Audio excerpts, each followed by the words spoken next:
Hi guys, welcome to my YouTube channel English Abhimanyu.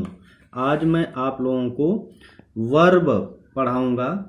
Verb क्या होता है इसके बारे में बताने का प्रयास करूंगा। देखिए यहाँ लिख दिया गया है वर्ब। वर्ब मीन्स होता है क्रिया। क्रिया होती क्या है उसकी पहले डिफिनीशन हम लोग जानेंगे। तो इसकी डिफिनीशन हो जाएगी verb is an action word. इसकी हिंदी हो जाएगी वे शब्द जिससे किसी कार्य का करना या होना पाया जाता है, क्रिया कहलाती है। जैसे हम एग्जाम्पल में इस वाक्य में लेते हैं सोहन रीड्स अ बुक। यहाँ पर ध्यान देने योग्य बात है कि सोहन वाक्य में क्या है, तो सोहन सब्जेक्ट है। रीड्स क्या है, रीड्स रीड वर्ब है। तो इस वाक्य में रीड्स ही वर्ब हुआ और इससे कार्य क्या हो रहा है, पढ़ने का, इसलिए रीड्स जो है वर्ब हो गया। आप पूछेंगे यहाँ रीड्स क्यों हो गया है, कारण है क्योंकि सब्जेक्ट सिंगुलर नंबर का है तो वर्ब भी सिंगुलर नंबर की प्रयुक्त तो होगी। एक दिन बताया था मैं एस और पीपी फार्मूला। ठीक उसी तरह से है ये, सिंगुलर सब्जेक्ट के साथ सिंगुलर वर्ब प्रयुक्त होती है। अब दूसरे वाक्य में हम जाते हैं मोहन इज प्लेइंग। यहाँ देखा जा रहा है कि Mohan is playing, Mohan subject है और वो भी सिंगुलर नंबर का सब्जेक्ट है। इज भी वर्ब है लेकिन यह हेल्पिंग वर्ब है और प्लेइंग मेन वर्ब है। तो आप कहेंगे कि यहाँ इज जो है हेल्पिंग वर्ब है, प्लेइंग भी वर्ब है, इज भी वर्ब है, तो ये हेल्पिंग वर्ब और ये मेन वर्ब है। इसीलिए इसको समझने के लिए मैं आगे इसका क्लासिफिकेशन पहले करूंगा, तब यह आपको पूरा चैप्टर समझ में आएगा। तो देख लीजिए क्लासिफिकेशन ऑफ वर्ब। तो वर्ब का वर्गीकरण जब हम करते हैं तो इस तरह से सामने आपके आता है। यहाँ पर ध्यान दीजिए वर्ब है, वर्ब में क्रिया होता है, पता है, और इसको मुख्यतः दो भागों में बांटा गया है स्ट्रक्चर के आधार पर, finite verbs and non finite verbs. अगर हम फॉर्म्स के रूप के आधार पर जाएं तो फॉर्म्स के आधार पर भी दो प्रकार की क्रिया होती है, रेगुलर वर्ब होती है और इरेगुलर वर्ब होती है। रेगुलर वर्ब का मतलब वे क्रियाएं जिसके रूप में परिवर्तन हो जाता है, जैसे गो वेंट गान, गो वेंट गान, इस तरह से परिवर्तन हो रहा है फर्स्ट फॉर्म, सेकंड फॉर्म और थर्ड फॉर्म में। जबकि इरेगुलर वर्ब्स का मतलब होता है वे क्रियाएं जिसके रूप में परिवर्तन न हो। जैसे हम कहें कट कट कट, तीनों फॉर्म, रीड रीड रीड। तो ये जो है फॉर्म के आधार पर क्रिया के प्रकार हैं या क्लासिफिकेशन है। जबकि स्ट्रक्चर के आधार पर, उच्च ग्रामर के आधार पर यह मुख्यतः दो प्रकार की हो जाती है, finite verbs and non finite verbs. Finite verbs का मतलब होता है निश्चित क्रियाएं एंड नॉन फाइनाइट वर्ब्स का मतलब होता है अनिश्चित क्रियाएं। इस नॉन फाइनाइट वर्ब्स को हम डबल पार्ट्स ऑफ स्पीच भी कहते हैं। तो पहले हम चलते हैं फाइनाइट वर्ब्स में। फाइनाइट वर्ब्स की परिभाषा बाद में लिखवाऊंगा, पहले इसके क्लासिफिकेशन को देख लिया जाए। तो फाइनाइट वर्ब्स मुख्यतः चार प्रकार के होते हैं, means there are 4 kinds of finite verbs. First transitive verb means सकर्मक क्रियाएं। सेकेंड इंट्रांजिटिव वर्ब्स मीन्स अकर्मक क्रियाएं। Third modal auxiliary verbs means प्राथमिक सहायक क्रियाएं या प्राथमिक आदर्श सहायक क्रियाएं, प्राथमिक आदर्श सहायक क्रियाएं। और चौथा है फ्रेजल वर्ब्स, वाक्यांश के रूप में क्रियाएं। ठीक इसी तरह से हम जब नॉन फाइनाइट वर्ब्स में चलते हैं तो नॉन फाइनाइट वर्ब्स को हम डबल पार्ट्स ऑफ स्पीच भी कहते हैं और इसके मुख्यतः 3 प्रकार होते हैं, इन्फिनेटिव, जिरंड, पार्टिसिपल। और पार्टिसिपल के भी 3 प्रकार हो जाते हैं, उसमें number 1 present participle, number 2 past participle and number 3 perfect participle. तो ये है क्लासिफिकेशन वर्ब का। इतना पढ़ने के बाद हमें वर्ब के बारे में पता चलेगा कि कैसे कैसे क्रियाएं यूज होती हैं। तो हम चलते हैं पहले फाइनाइट वर्ब्स में। आइए आपको ले चलते हैं फाइनाइट वर्ब्स में। फाइनाइट वर्ब्स मीन्स होता है निश्चित क्रियाएं। यहाँ पर आपको स्पष्ट सामने दिख रहा होगा फाइनाइट वर्ब्स, निश्चित क्रियाएं। निश्चित क्रियाएं क्या होती हैं इसकी परिभाषा इंग्लिश में भी जान लें और हिंदी में भी। तो a verb that comes according to its subject, number and person is called finite verbs. यानी इसकी हिंदी हो जाएगी वे क्रियाएं जो अपने सब्जेक्ट के नंबर एवं पर्सन के अनुसार है। जैसे एग्जाम्पल हम देते हैं, ही रीड्स अ बुक। तो यहां पर देखिए वे क्रिया, रीड क्रिया है, वे क्रियाएं, यहां से हम परिभाषा उठाते हैं, वे क्रियाएं जो अपने सब्जेक्ट के, इस क्रिया का सब्जेक्ट ही है, तो जो अपने सब्जेक्ट के नंबर एवं पर्सन के अनुसार है।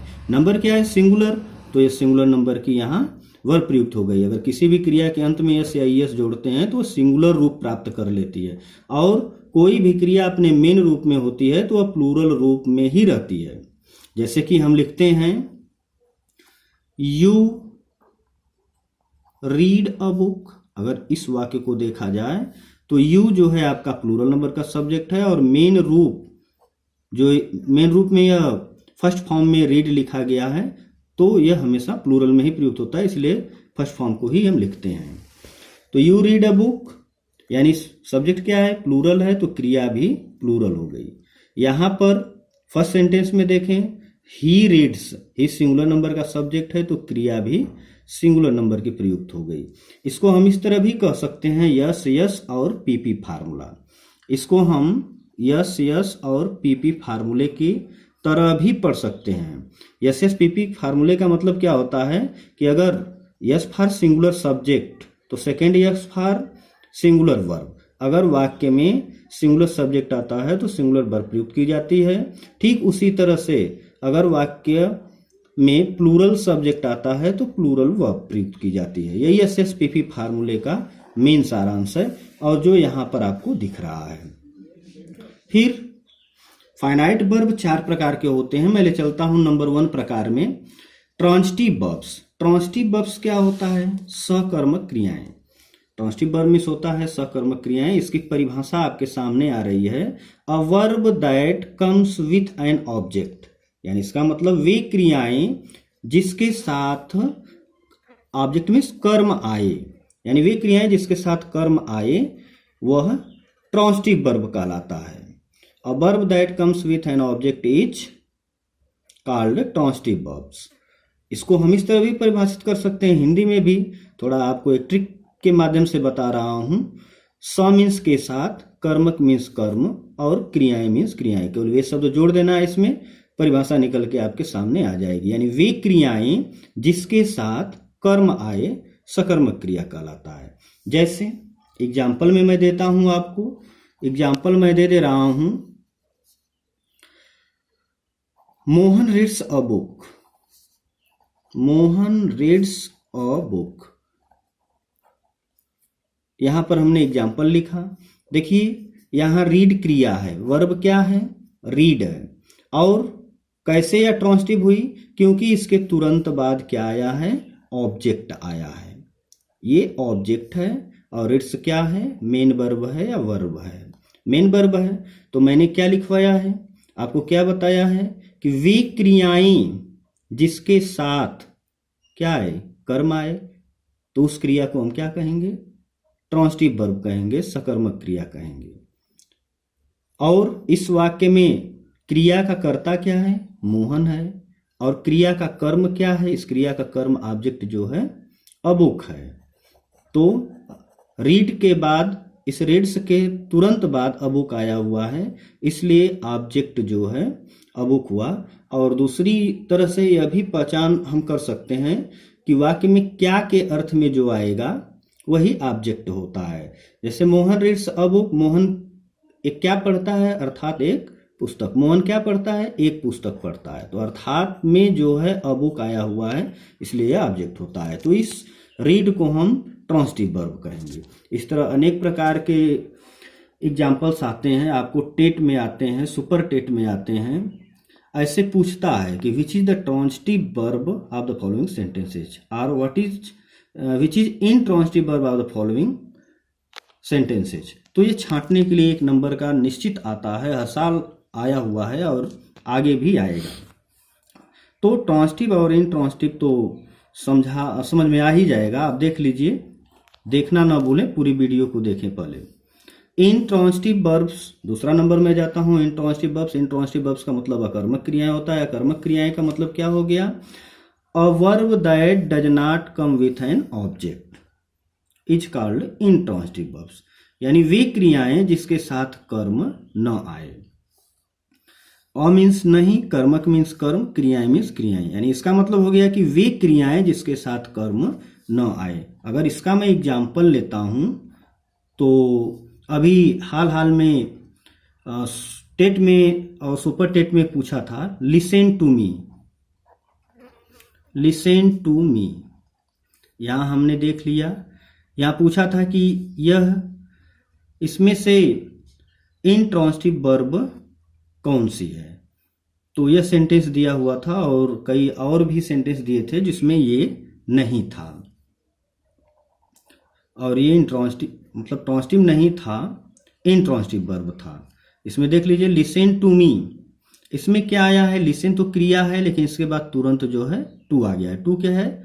प्रीपोजिशन है। तो अगर क्रिया के तुरंत बाद ऑब्जेक्ट नहीं आता है तो वह इंट्रांसिटिव होता है, यह प्रीपोजिशनल ऑब्जेक्ट हो गया, इसलिए यह इंट्रांसिटिव वर्ब का एग्जाम्पल है। फिर उसके बाद और जैसे यू रीड, हमने लिख दिया यू रीड, आप पढ़ते हो, तो यहाँ रीड क्या है? इंट्रांसिटिव है। क्यों? क्योंकि इसके बाद तुरंत ऑब्जेक्ट नहीं आया हुआ है, यह समझाने का प्रयास मैं कर रहा हूं। यही जो है आपका इंट्रांसिटिव वर्ब होता है। तो मुझे लगता है कि ट्रांसिटिव और इंट्रांसिटिव आपको समझ में आ गया है। इसके बाद मैं चलता हूं मॉडल ऑक्सिलरी वर्ब्स में।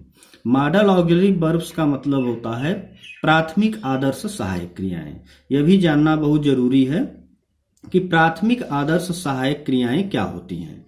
प्राथमिक आदर्श सहायक क्रियाओं के अंतर्गत हम, यानी इसके अंतर्गत हम अगर लिखना चाहें तो लिख सकते हैं आप कि इसके अंतर्गत हम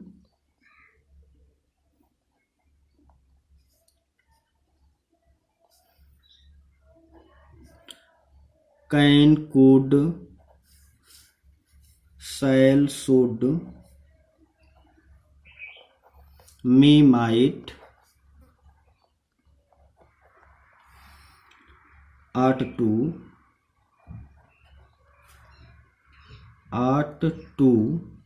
must, need, dare इत्यादि क्रियाओं का अध्ययन करते हैं।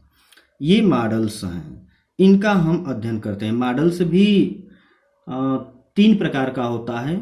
मॉडल्स को अगर हम क्लासिफिकेशन करें इसका, तो इसका 3 प्रकार हो जाएगा। एक हो जाएगा लिंकिंग वर्ब, लिंकिंग वर्ब्स, जिसके अंतर्गत is, am, are, was, were आता है। Is, am, are, was, were, has, have, had, etc. जबकि सेकंड क्या होता है? सेकंड जो है मॉडल्स होता है, जो मॉडल बता रहा हूं आपको, मॉडल्स।